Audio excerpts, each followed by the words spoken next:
오늘 우리들에게 허락해 주시는 하나님의 말씀 마가복음 16장 1절부터 8절까지의 말씀입니다.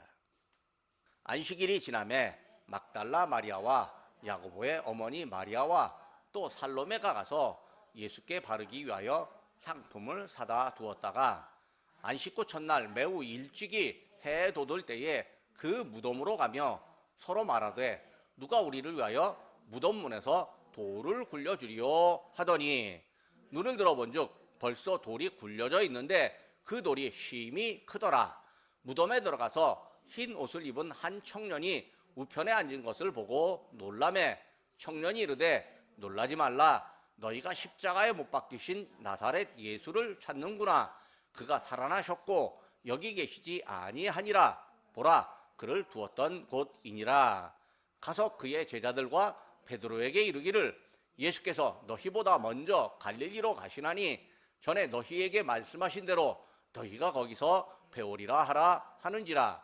여자들이 몹시 놀라 떨며 나와 무덤에서 도망하고 무서워하며 아무에게도 아무 말도 하지 못하더라. 아멘. 한국에 비행기 타면 대한민국 비행기, 아시아나 또 대한항공 타면 여승무원이 아주 젊습니다. 또 아주 이쁩니다. 그런데 제가 이제 외국 비행기를 타봤거든요. 깜짝 놀랐어요. 왜냐하면 거기는 한 50 정도 되는 여자 승무원들이 꽤 많더라고요. 근데 이거 딱 보니까 한 70 정도 되는 할머니 정도 되는 분이 여자 승무원인 경우도 또 있었어요. 그래서 저는 이제 문화 충격이었어요. 이게 완전히 서로 다른 문화니까 문화 충격이었어요. 그래서 제가 도대체 이 우리나라 여승무원들은 이제 젊으니까 건강하니까 뭔가 문제가 생기면 빨리 행동할 것 같고, 그런데 왜 저렇게 할머니가 여승무원으로 일하느냐고 제가 이제 궁금해서 그 외국 사는 사람에게 물어봤어요. 그랬더니 이 나이가 드신 여성이 승무원을 하면 승객들을 향해서 배려를 하는데 이 배려심이 훨씬 더 높다는 거예요.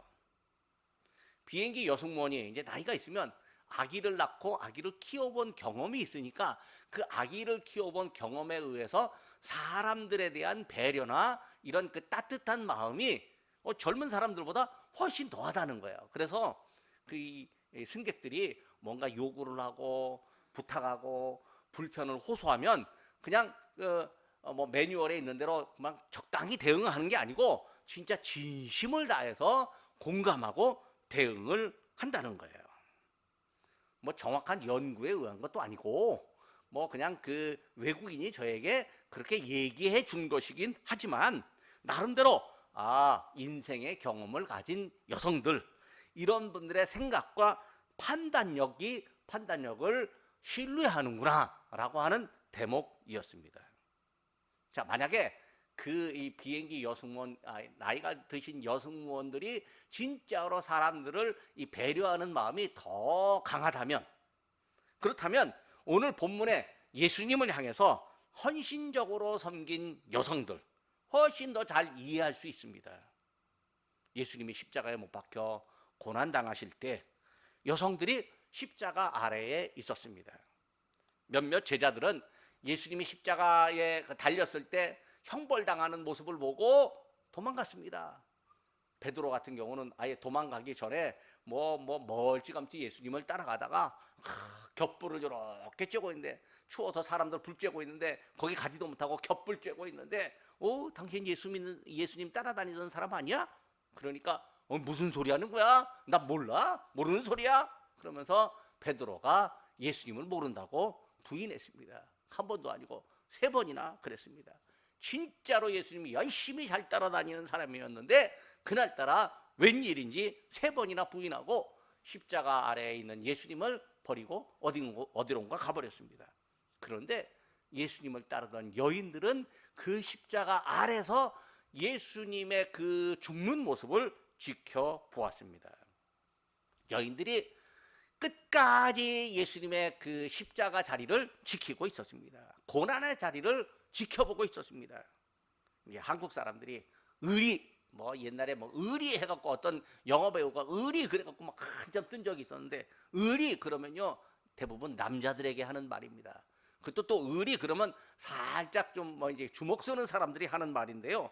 오늘 이 성경에 보면요 예수님을 따르던 여성들이 남자들보다 훨씬 더 의리가 있었던 것 같습니다. 사람이 의리가 있어야 돼요. 진짜 남자고 여자고 다 의리가 있어야 돼요. 뭔가 신뢰하고 따르면요 끝까지 따르고 신뢰하는 의리가 있어야 돼요.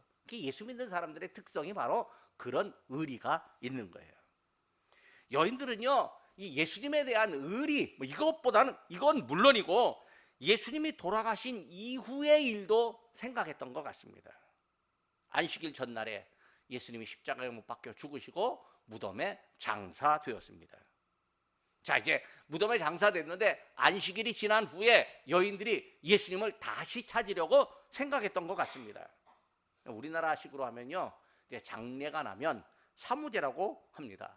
이게 무덤에 다 안장을 하고 유족들이 3일 만에 가서 이제 무덤에 가서 이 장사 지낸 첫 제사라고 해서 사무제라고 하는데, 사실 그거보다는 세 번째 날 가서 무덤이 잘 조성됐는지 때가 잘 입혀져 있는지 뭐 이런 거를 살피는 날이기도 합니다.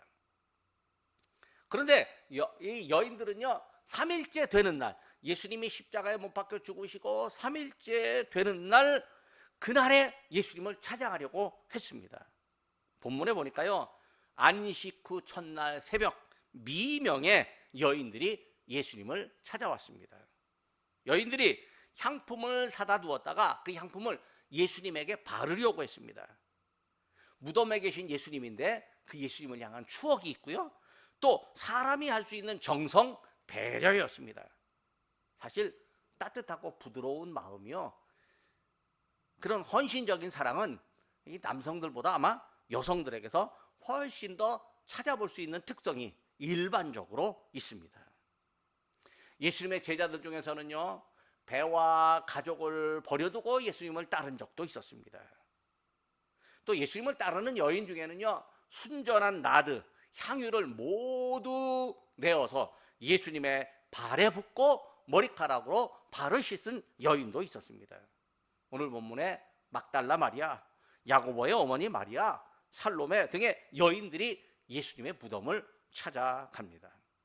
이러한 여성들의 따뜻하고 또 헌신적인 사랑이 예수님의 부활을 가장 먼저 알게 된 이유가 되었습니다. 그러니까 우리에게 좋은 소식이 들린다, 그럼 내 마음이 따뜻하면 따뜻한 사람에게 좋은 소식이 먼저 들린다고 생각을 하면 되겠습니다. 반대로 하면 야 내게는 왜 좋은 소식이 안 들리냐 라고 만약에 속으로 좀 아쉬워한다면 내 마음이 따뜻하냐, 내 마음이 혹시 차가우냐, 이거 한번 반성해 보면 되겠습니다. 그리고 예수님의 무덤을 찾아간 여인들이요 예수님의 부활을 최초로 보고 최초로 증언한 사람들이 되었습니다. 여인들이 새벽 미명에 예수님의 그 무덤을 찾아갔는데 가장 먼저 예수님의 부활의 소식을 들은 사람이 되었습니다.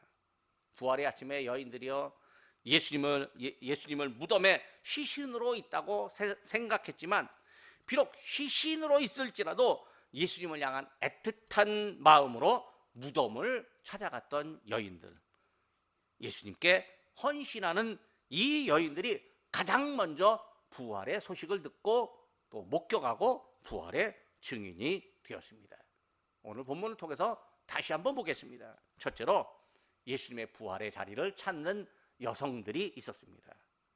유대인의 안식일이 지나갔습니다. 안식 후 첫날이니까 안식일이 지나갔습니다. 예수님이 십자가에서 죽으신 것은 안식일 바로 전날이었습니다.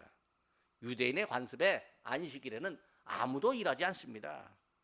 유대인들이 아주 안식일을 철저하게 지켰습니다.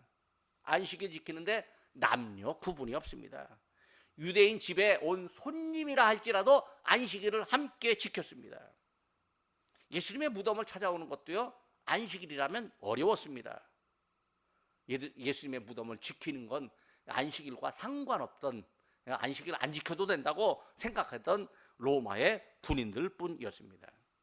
당시의 사람들은요, 일정한 거리만큼 움직이면, 걸어가면 그것도 안식일 규정에 일하는 것을 어긴다라고 생각을 했습니다.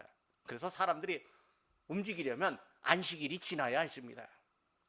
유대인들의 안식일은 전통적으로 해질 때부터 해 뜰 때까지입니다. 그러니까 새벽이 됐다, 이건 안식일이 지난 겁니다. 그래서 안식일에 일하지 말라는 규정과 상관없이 이제 일할 수 있습니다. 걸어갈 수 있습니다. 누구를 찾아갈 수 있습니다. 예수님의 무덤에 찾아갈 수 있었습니다. 그래서 여성들이 새벽에 예수님께 계신 무덤으로 왔습니다. 해가 돋을 무렵입니다. 해가 돋을 때니까 이제 안식일 지난 겁니다. 여성들이 예수님께 이제 찾아온 이유, 무덤으로 찾아온 이유는 예수님의 몸에, 죽었다고 생각하는 그 예수님의 몸에 향품을 바르기 위함입니다. 그러니까 여인들은 이미 안식일 전에 향품을 사놓고 안식일이 지나기를 기다리고 있었습니다. 그런데 무덤으로 찾아오는 여성들은요, 예수님이 살아날 거다, 부활할 거다, 이거 미처 생각조차 못했습니다. 예수님이 죽은 채로 있었으니까. 여인들이 예수님의 몸에 향품을 바르려고 무덤으로 찾아오는데, 이 예수님이 부활할 거라고 예고를 하셨지만 그 죽은 사람이 살 거다, 이건 상상조차 할 수 없었습니다. 여러분, 부활의 이야기는 교회밖에 없습니다. 천주교회도 부활을 이야기하고 개신교도 부활을 이야기하지만 예수님을 믿는 곳, 거기만 부활을 이야기합니다. 그래서 부활의 믿음은 오로지 교회, 오로지 기독교회밖에 없습니다. 근데 이 부활의 믿음은 다른 곳에서는 들어볼 수가 없고, 다른 곳에서는 찾아볼 수 없고, 다른 곳에서는 느끼지도 못하고, 다른 곳에서는 경험도 못하고, 다른 곳에서는 소망을 가질 수 없는 부활의 믿음이 우리에게 있습니다. 어떤 목사님이 농담을 하더라고요. 이 부활은 교회와 바둑에만 있다, 뭐 그렇게 얘기하더라고요.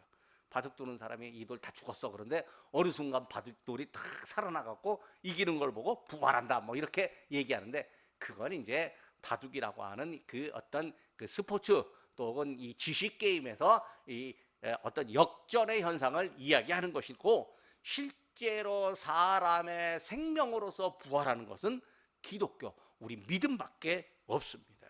그래서 우리는 이 남들이 갖지 못한 이 비밀, 남들이 알지 못한 이 소식, 남들이 갖지 못한 이 소망을 우리가 갖고 살아갑니다. 예수님이 무덤에 있는데 무덤을 찾아온 여인들이 걱정을 합니다. 이 무덤에 돌로 무덤 문을 탁 이렇게 쌓아뒀는데 누가 그걸 옮겨줄까 걱정을 합니다. 이제 무덤도 좀 다릅니다. 우리는 무덤이라고 하면 이게 땅을 파갖고 거기에 시신을 놓고 이제 안장을 하고 이제 봉을 씌우는 게 무덤이지만, 이스라엘의 무덤은 어떤 거냐면 이 벽에 이제 굴을 팝니다. 근데 이 벽이요, 우리나라처럼 화강암이나 뭐 편무암 이런 구조가 아니고 사암 구조라서 이 사람 손 뭐 이런 막대기 같은 것들을 이렇게 탁탁탁 파면 이렇게 파진다는 거예요. 그냥 파지면 그거 이렇게 굴을 파고 그 안에 이제 시신을 놓고 거기에 돌로 이렇게 딱 가둬두면 이제 그게 무덤이 되었다라고 하는 거죠. 그런데요, 이 무덤이요, 이게 하나 쌓고 그 위에다 또 파고, 이게 언덕이 있으면 그 언덕에서 무덤을 여기도 놓고 여기도 놓고 이렇게 여러 개 할 수 있었대요. 그게 사실은 오늘날 아파트와 비슷한 구조라고 그렇게 말하기도 합니다. 이 여인들이 걱정하는 마음, 예수님의 말씀을 기억하지 못하는 경우라도 여인들은 새벽녘에 예수님을 찾아왔습니다. 걱정하는 마음이 있어도요, 예수님을 찾아와야 합니다. 그래야 부활 소식을 듣습니다. 걱정하는 마음이 있으면 내가 걱정되니까 어떻게 교회를 가냐고 뭐 이렇게 말하는 사람이 있는데요, 걱정되니까 교회에 와야 돼요. 왜? 걱정되니까 예수님을 만나야 돼요. 그래야 예수님이 걱정거리를 풀어주시는 거예요. 기쁘면, 사람들이 너무 즐거우면요, 예수님 생각 안 하고 딴 데 가는 경우도 있는데, 즐거워도 예수님 만나야 돼요. 왜? 그래야 예수님이 그 즐거움을 유지시켜 주니까요. 그래야 예수님의 부활 소식을 듣는 거예요.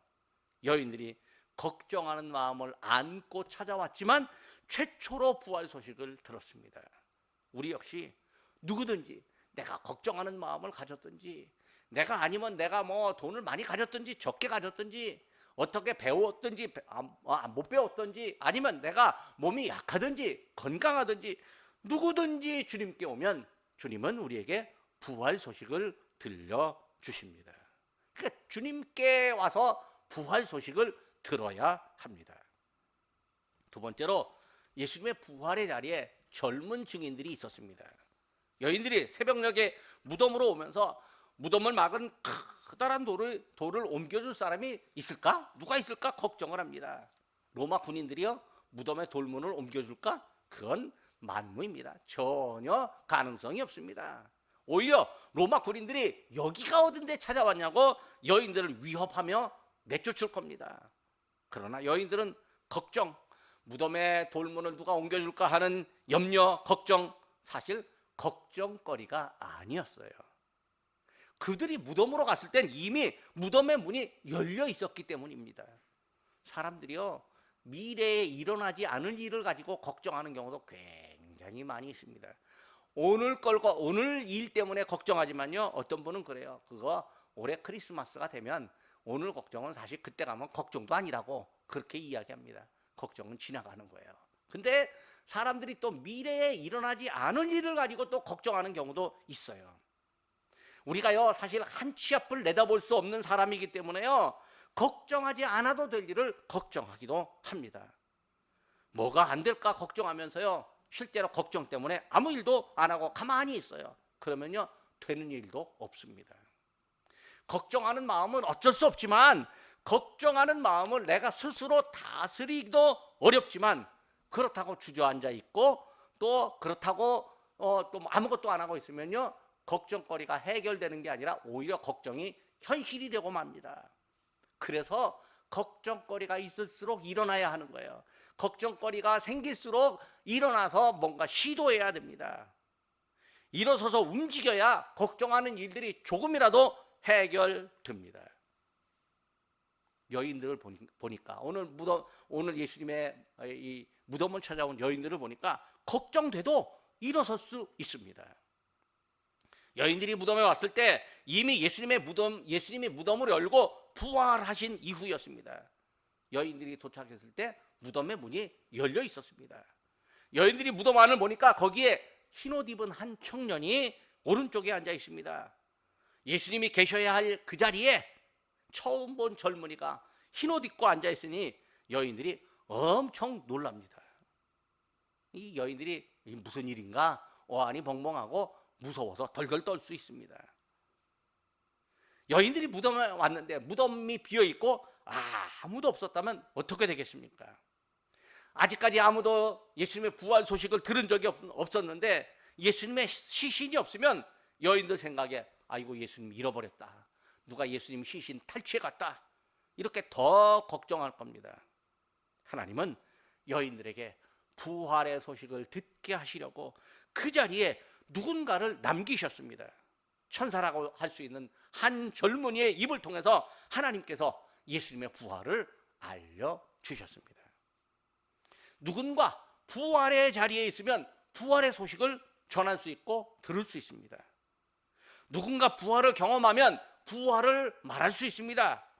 누군가 부활의 소식을 들으면 다른 사람들에게 부활을 전할 수 있습니다. 예수님의 부활 소식이 그 옛날에만 전해지지 않았습니다.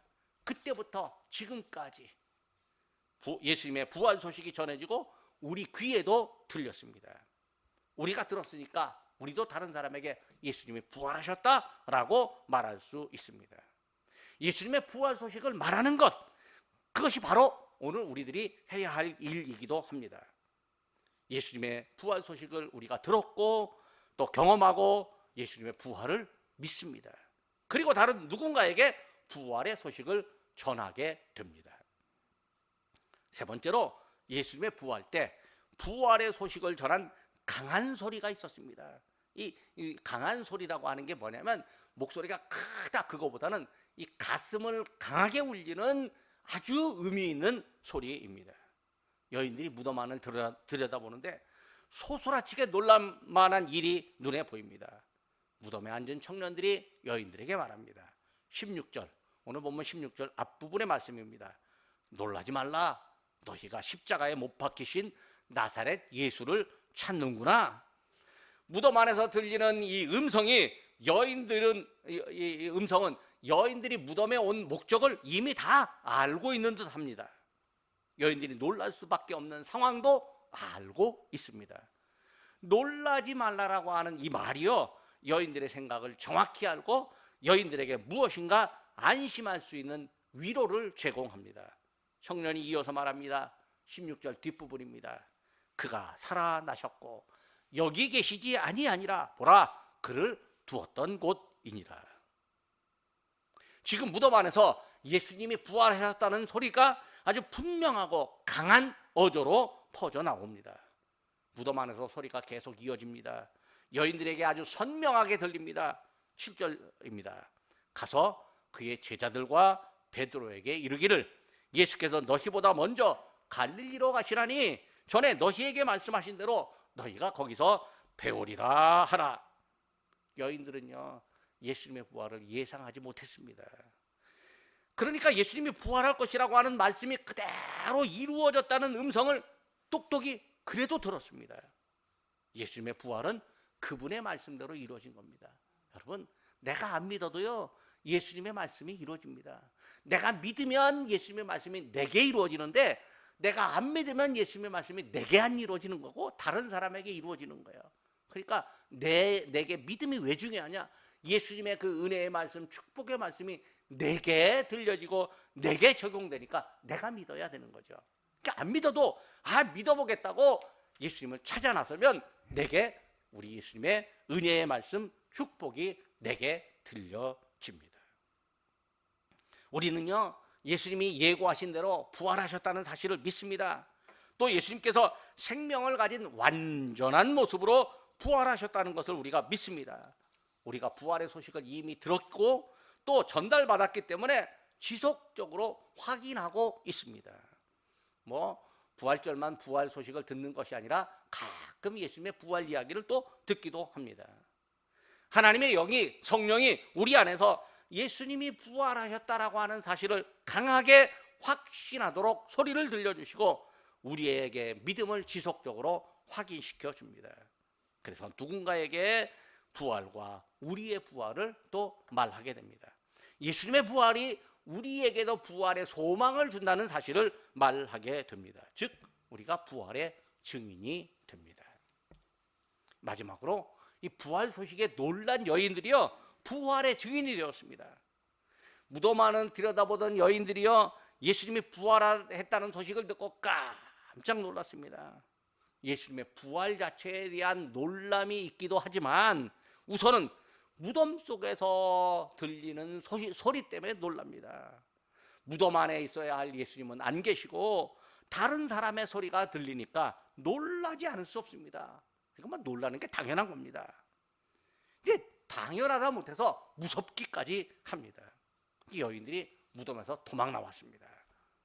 여인들이 무서워서 입이 열렸는데 다물지도 못하고 아무 말도 못합니다. 정말 놀라면요, 벌어진 입이 다물어지지 않고 벌어진 입에서 뭔가 말이 안 나와서 아무 말도 못합니다. 예수님의 부활 소식은요, 처음에는 우리가 아무 말로 못할 정도로 깜짝 놀랄 만한 소식입니다. 처음엔 입이 열렸다가 닫히지 않아서 말조차 할 수 없는 놀라운 소식입니다. 이 놀라운 소식이요, 어떤 소식이냐? 하나님이 우리를 사랑했다는 소식이 놀라운 소식입니다. 그래서 우리가 찬송가 어메이징 그레이스라고 말하잖아요. 네? 놀라운 그 사랑, 놀라운 그 사랑입니다. 그러니까 하나님이 우리를 사랑했다는 게 너무너무 놀랄 텐데 이게 입이 벌어져서 우리에게 충격이고, 그런데 지나고 보면 우리가 정말 우리에게 감격이라고 하는 그런 소식이 우리 예수님의 부활 소식입니다.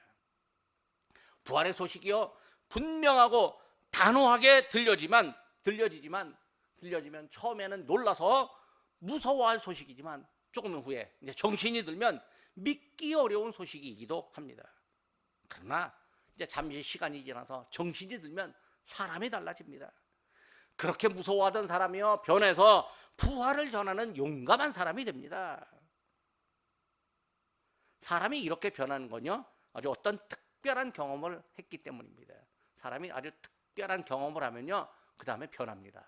특별한 경험을 하고 변해야 되는데 이왕이면 우리 예수님을 만나는 경험, 부활하신 예수님을 만나는 경험을 하고 변화하면 얼마나 아름답고 멋지겠습니까? 사람이요 매우 특별하고 극적인 경험을 하면요 그 경험이 삶의 방향을 바꾸는 계기가 됩니다. 부활을 경험하면 용기가 생깁니다.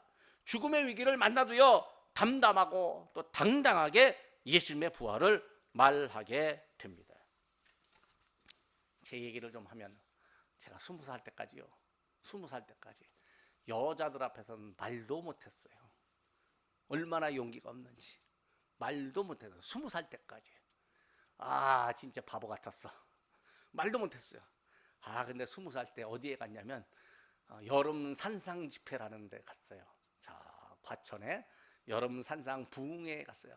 부흥회 가서 제가 은혜를 받았어요. 근데 은혜를 받았는데 웬걸요 갑자기 없는 용기가 막 생기는 거야. 그랬고 여자들 앞에 가는데 말을 못하냐? 아니 막 말이 나와. 이제 그때는 막 가서 먼저 가서 막 말을 붙여. 버스 안에서도 말 붙이기도 하고. 그래서 버스 안에서 내 말을 듣고 교회로 찾아온 여자도 있었어. 있었어요. 근데 교회에서도 그렇게 조용하고 뭐 그러던 친구가 갑자기 막 말을 하고 앞에 나서서 무슨 말도 하고 그러니까 우리 어머니가 깜짝 놀란 거예요. 왜 그러냐? 사실 그 산 위에서의 그 부흥회 때 그 경험이 저를 바꾼 거예요. 지금도 사실 낯가림이 없잖아. 있기도 해요. 근데 어디 가서 제가 낯가린다는 소리는 별로 안 듣습니다. 왜 그럴까요? 그때 그 경험 때문에. 근데 그때 하나님이 내가 너와 함께한다. 뭘 무서워하냐? 내가 너와 함께하는데 네가 두려워할 게 뭐냐? 그런 음성을 내가 들은 것 같아. 그러니까 사람이 그렇게 용기가 생긴 거죠. 요즘은 용기가 너무 쓸데없이 많아갖고 지나가는 정치가들 보면 괜히 한마디 해갖고 쿡 찌르기도 하고 그렇게 합니다. 1973년도 부활주일에 있었던 이야기를 하나 하려고 합니다. 아프리카 우간다입니다. 이 국민들이 당시에 이디 아민이라고 하는 독재자 밑에서 고난을 당하면서 숨죽이며 살고 있을 때였습니다. 근데 그래도 우간다 내에 교회가 부흥하고 있어서요. 그 샘판기 이름도 좀 희한하죠. 케파 샘판기라고 하는 목사님이 있었는데 교회가 한 7천 명 정도 모였답니다. 그러니까 부활주일 날 설교를 하고 목사님이 이제 설교를 다 마치고 사무실에 들어왔는데 괴한 5명이 총을 탁 들고 목사님 앞에 와서 권총을 딱 뽑았습니다. 이 누구냐? 비밀 경찰입니다. 독재자들에게 충성하는 비밀 경찰들이 이 목사님을 암살하려고 총을 들고 찾아왔습니다. 샘판기 목사가 깜짝 놀라고 누구야 하면서 뭐 큰 소리 칠 수 있었는데 오히려 담담한 겁니다. 그러면서 괴한들에게 조용히 말했습니다. 오늘 예수님께서 다시 사신 날입니다. 나는 죽음이 두렵지 않습니다. 단지 죽기 전에 당신들을 위해서 기도하고 싶은데 2분간만 시간을 주겠습니까? 근데 이게 암살자 중에 이제 제일 대장이 그렇게 하시죠 하니까 샘판기 목사님이 기도합니다. 목사님이 예수님께서 십자가에 못 박히실 때 기도하셨던 그 기도 내용 그대로 기도합니다. 주님, 저 사람들은 자기가 저지르는 죄가 뭔지 알지 못하고 있으니 저들의 죄를 용서해 주십시오 라고 기도하고 눈을 떴습니다. 그런데 서슬퍼런 암살자 두목이 부드럽게 변해 있었습니다. 목사님, 기도해 주셔서 감사합니다. 우리들의 무례를 용서해 주십시오. 이렇게 말을 하고 방을 나가서 자리를 떠났습니다. 이 샘판기 목사님이 나중에 간증할 때 부활의 믿음은 두려움을 몰아냅니다. 영생을 믿으면 총도 두렵지 않습니다. 누가 이 소망을 끊을 수 있겠습니까? 라고 말했습니다. 요즘이 4월입니다. 4월이면 4.19 있습니다. 4.19 때 학생들이 막 이게 뭔가 시위를 했는데 그때 경찰들이 총 쐈어요. 근데 총이 있음에도 불구하고 학생들이 두려워하지 않았어요. 글쎄요, 그들에겐 부활의 소망보다는 미래의 대한민국이 얼마나 좋아지기를 원하는 간절한 바람 때문에 그런 두려움을 이겨냈는지 모르겠습니다. 여인들이요, 예수님의 부활 소식을 듣고 제자들에게 가서 예수님의 부활을 전합니다. 이후 제자들도 예수님의 부활을 경험했습니다. 그리고 제자들이 예수님의 부활을 전하는 증인이 되었습니다. 증인은 보고 들은 것을 그대로 전하는 사람이었습니다.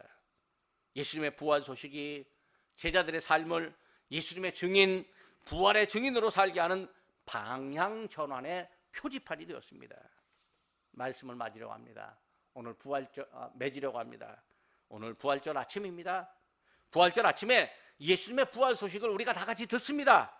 예수님이 부활하시던 날 새벽에 예수님을 추모하며 향유를 바르려고 갔던 여인들이 예수님의 부활 소식을 들었습니다. 우리가 예수님을 만나려고 한다면요, 부활하신 예수님을 만나게 됩니다. 걱정거리 있어도 예수님 만나러 와야 됩니다. 뭔 다른 일이 있어도 예수님 만나러 와야 됩니다. 오늘 우리 배영호 선생님이 형제들과 같이 밥 먹으려고 했는데 부활절에 교회 오라고 하는 제 얘기에 형제들과의 이 점심 약속을 다 제쳐놓고 교회에 왔습니다. 이게 얼마나 아름답습니까? 이럴 땐 박수 한번 해주셔야 됩니다. 우리 저희 김태희 자매님, 우리 목사님이 보자고 하니까 부활절에 또 오셨어요. 얼마나 감사한지 모르겠습니다. 고개 숙이고 웃지만 이럴 때 또 박수 한번 해주셔야 됩니다. 걱정거리 무슨 일이 있어도요, 예수님 만나러 오는 게 최고예요. 예배드리러 오는 게 최고라고요. 살아계신 예수님, 우리와 함께 하시는 예수님을 만나게 됩니다. 부활하신 예수님을 만나면요, 죄인은 물론이고 일반인들도 두려움에 떨 수 있어요. 그러나 예수님은 우리에게 두려움이 아니라 믿음을 주십니다. 여인들이 부활 소식을 들은 후에 제자들에게 부활 소식을 전하였듯이 우리도 예수님의 부활 소식을 들으면 누군가에게 예수님의 부활을 말하게 됩니다. 부활 소식을 들은 우리의 삶의 방향이 부활의 증인으로 바뀌게 됩니다. 그리고 우리는 그 방향대로 살게 되어 있습니다. 기도하겠습니다. 할렐루야. 죽음의 권세를 물리치시고 부활의 능력으로 승리하게 하시는 하나님 아버지, 예수님의 부활의 자리에 모인 저희에게 부활 신앙을 갖고 담대한 믿음으로 살아가게 하시는 은혜에 감사드립니다. 여인들이 예수님을 기억하고 염려를 극복하며 행동하였을 때 부활의 사건을 먼저 알게 되었듯이 저희에게 생활의 염려를 주님께 맡기게 하시고 부활의 믿음을 갖게 하옵소서. 하나님께서 신비한 방법으로 부활 소식을 전하도록 천사를 동원하여 말하게 하셨듯이 저희에게도 부활을 믿도록 성령님의 역사하심과 신비한 방법으로 일하시옵소서. 예수님의 부활을 전하는 강한 소리가 저희에게 들리고 믿음이 필요한 사람에게도 저희의 음성을 사용하심으로 들리게 하옵소서. 절망의 문턱을 걷어내시고 무덤의 문을 열어 부활의 소망을 알려주신 하나님 아버지, 예수님이 지상사역에서 예고하신 대로 부활하셨음을 저희가 믿습니다. 저희가 예수님의 부활을 경험하고 담대한 믿음을 갖습니다. 부활을 경험한 여인들과 제자들이 두려움을 극복하고 담대한 마음으로 예수님의 부활을 전하였듯이 저희에게도 예수님의 부활을 경험하게 하심으로 담대한 믿음으로 부활의 증인이 되게 하옵소서. 예수님의 부활 사건이 저희의 인생을 변환하여 하나님을 향해 고정되게 하심을 감사드립니다. 부활의 증인, 영생의 증인으로 살아가려는 저희를 인도하시고 필요한 복을 넉넉하게 허락하여 주시옵소서. 우리 주 예수 그리스도 이름으로 기도드립니다. 아멘.